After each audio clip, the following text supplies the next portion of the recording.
ఎర్రగడ్డ మానసిక ఆసుపత్రిలో 70 మందికి పైగా రోగులకు అస్వస్థత. ఫుడ్ పాయిజన్ ఎలా జరిగిందన్న కోణంలో దర్యాప్తు చేస్తున్న అధికారులు. ఆసుపత్రిని సందర్శించిన Hyderabad collector Anudeep Dishetty food poison కారణంగా ప్రాణాలు కోల్పోయిన కరణ్ అనే మానసిక రోగి ఇద్దరి పరిస్థితి విషమంగా ఉండడంతో ఉస్మానియా ఆసుపత్రికి తరలించి వారికి చికిత్స అందిస్తున్న అధికారులు. ఘటనపై ఆరా తీసిన ఆరోగ్య శాఖ మంత్రి దామోదర్ రాజనరసింహ 68 మంది రోగులకు ప్రత్యేకంగా ఉస్మానియాకు వచ్చిన వైద్య బృందం ద్వారా చికిత్స. మెంటల్ హెల్త్ లో నిన్న సాయంత్రం ఒక 15 కేసులు డయేరియా వామిటింగ్స్ మనకి రిపోర్ట్ అవ్వడం జరిగింది. సో వెంటనే మన హాస్పిటల్ సిబ్బంది అప్రమత్తమై వాళ్ళందరికీ కూడా సింప్టమాటిక్ ట్రీట్మెంట్ ఇచ్చినారు.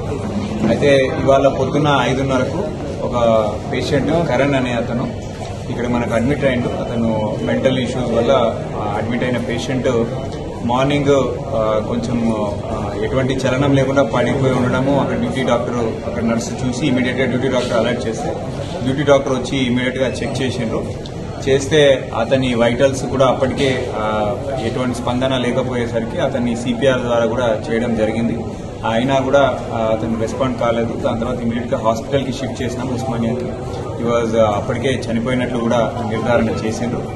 అదేవిధంగా ఇవాళ అదే అబ్జర్వేషన్ లో మిగతా హాస్పిటల్లో ఉన్నటువంటి పేషెంట్స్ అందరినీ కూడా పెట్టడం జరిగింది. అయితే మనకు సాయంత్రం వరకు ఇంకొక 65-70 కేసులు కూడా ఈ వామిటింగ్స్ డయేరియా ఉన్నట్లు మనకి వచ్చినాయి.